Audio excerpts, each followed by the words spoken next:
लेकिन कपड़ा मुझसे मत छीनो। ये कपड़ा अगर जिंदा में रहेगा तो सर्दी और गर्मी में काम आएगा, अगर मर जाऊंगा तो कफन में काम आएगा। बाप से बेटे ने कहा, बेटा मैंने देखा है ख्वाब में कि तुम्हें अल्लाह के नाम पर ज़बह कर रहा हूं।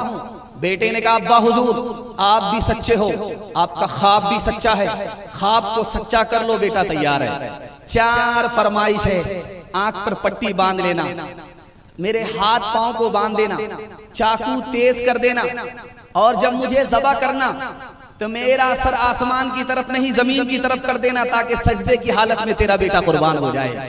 और आखिरी फरमाइश ये है, जब मैं कुर्बान हो जाऊं तो मेरा कपड़ा मेरी माँ के हवाले कर देना, ताकि सब्र हो जाए कि मेरा बेटा राह खुदा में जान दे करके कामयाब हो गया।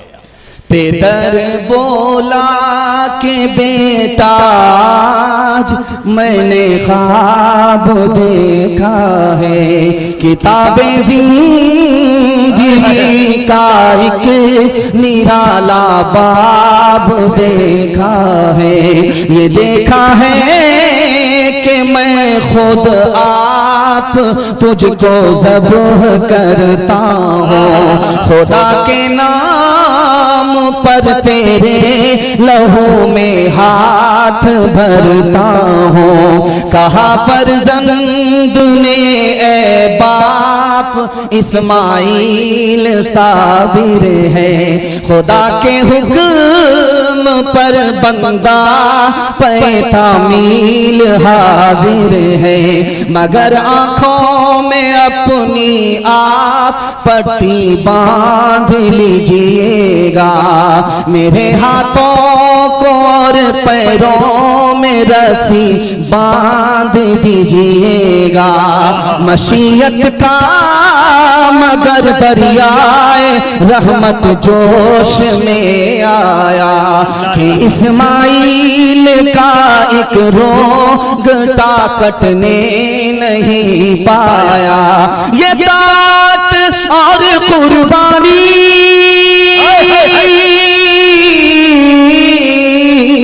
ये दात और कुर्बानी हुई मंजूर यज़दानी, के जन्नत से ये भेड़ा गया है बहर कुर्बानी।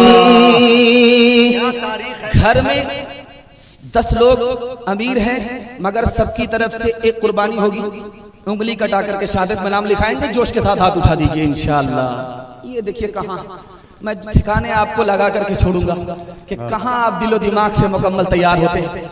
मेरा पहला पैगाम आपकी खिदमत में आ रहा अकीके के हवाले से। जिनके बच्चों का अकीका है मैं उनके लिए दुआ करता हूँ। अरशद भाई, इरशाद भाई, अब्दुल कुद्दूस भाई, इनके बच्चों का अकीका है, मैं इनके बच्चों के लिए दुआ करता हूँ। अल्लाह इन बच्चों को दुनिया की शराफत और आखिरत की इज्जत से माला माल फरमाए। ध्यान से सुनिएगा, माँ बाप की कोताही मेरा पहला पैगाम है, सुनिएगा ध्यान से।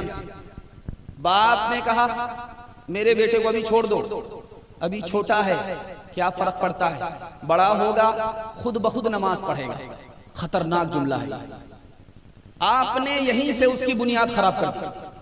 अब आसमान तक ये इमारत जो खड़ी होगी वो टेढ़ी ही जाएगी।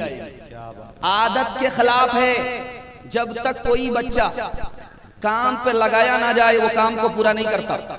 नमाज वो खुद ब खुद पढ़ेगा नहीं, आदत के खिलाफ है। और जब बचपन में उसके नमाज पढ़ने की आदत नहीं हुई तो वो जवानी में नमाजी बन नहीं सकेगा। इसलिए ये आदत के खिलाफ है, हदीस के खिलाफ भी है। दूसरा जुमला बाप का सुना रहा हूं, थोड़ा सा बेदीन हो गया है। इसका जवाब बड़ा शानदार है कि थोड़ी सी जान निकल गई है। अब थोड़ी सी जान निकलने के बाद क्या बचा? जब दीनदार ही नहीं रहा तो क्या बचा? ये बच्चा अच्छा इंसान भी नहीं होगा, अच्छा मुसलमान भी नहीं होगा। आजकल आसान हो गया है, माँ बाप की तरफ से ये जुमला, हाफिज बन करके क्या करेगा? लोटा उठाएगा, मुसल्ला बिछाएगा, इसके अलावा कुछ नहीं होगा। बड़ा खतरनाक है कि क़यामत में सबको बच्चे की शफात मिलेगी, ऐसे बदनसीब माँ बाप को शफात नहीं मिलेगी। जनाजा रखा हुआ है, बेटा रो रहा है, पूछा अरे भाई अल्लाह के बंदे सब्र तो करो 5 मिनट के लिए, इमाम साहब को नमाज तो पढ़ाने दो, उसके बाद जी भर करके रोना। कह रहे इमाम साहब पहले ये तो पूछो कि मैं क्यों रो रहा हूँ। मैं बाप के जनाजे पर नहीं रो रहा हूँ, बल्कि इस पर रो रहा हूँ कि बाप ने मुझे दुनिया की तालीम दी, मैं PhD करके बड़ा आदमी बन गया, लेकिन मुझे इतनी तालीम दीन की नहीं दी कि मैं बाप का जनाजा पढ़ा सकूं। इस बात पर रो रहा हूँ।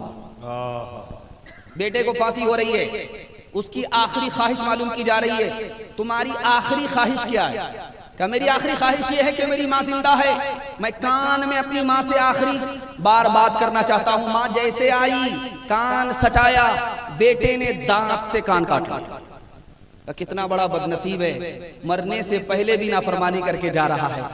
कहा कि ये तो पूछो कि मैंने माँ के कान क्यों काटे, यही माँ है, बचपन में चोरी करके आता था, ये पीठ ठोकती थी, अगर कान के नीचे एक लगा देती तो मैं चोर नहीं बनता, फांसी के ऊपर नहीं चढ़ता।